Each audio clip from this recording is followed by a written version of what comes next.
Okay అండి. చూడండి, next question ఇక్కడ ఏంటంటే, ఇన్ త్రిభుజము ఇన్ ట్రయాంగిల్ పిక్యూఆర్ అనే త్రిభుజంలో R is equal P plus Q అన్నాడండి. దిస్ ఏమిచ్చాడంటే R is equal P plus queue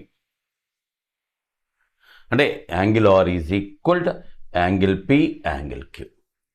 దీని అర్థం ఏంటండి, త్రిభుజములో చూడండి ఎంత కాన్సెప్ట్స్ మీద ఇచ్చాడు. టెక్స్ట్లో క్వశ్చన్స్ వేయాలి, చిన్న చిన్న పాయింట్స్ అంటే త్రిభుజములో రెండు కోణాల మొత్తము మూడవ దానికి సమానమైతే అది లంబకోణ త్రిభుజము అంటే క్లియర్గా ఇదిగో ఈ రెండు కలిపి దీనికి సమానం కదా, ఇది లంబకోణము. ఆర్ అనేది 90 డిగ్రీలు.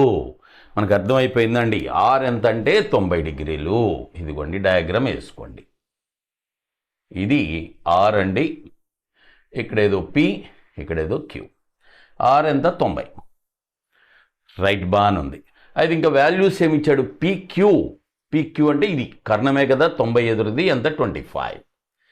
అలాగే పిఆర్ అంటే ఇది 24. సో ఇక్కడ చూడండి, మళ్ళీ పైథాగరన్ త్రికాల కాన్సెప్ట్ మనం ఏం చెయ్యక్కర్లా. పైథాగరన్ త్రికాలు ఏంటి, 7, 24, 25 కదా, ఇంకెవరు చెప్పక్కర్లా. దీని వాల్యూ ఎంత అవుద్దండి, 27. 3, 7, 24, 25 కదా పైథాగరన్ త్రికాలు అంటే. లంబకోణ త్రిభుజ భుజాలు ఆ రెండు 24, 25, పెద్దది కర్ణం 25, ఆటోమేటిక్గా మిగిలింది ఎంత అవుద్ది, 7. అయిపోయింది. ఇక నిన్ను అడిగింది ఏంటి, ఇప్పుడు చూసుకోండి, పిఆర్ మైనస్ క్యూఆర్ ఎంత.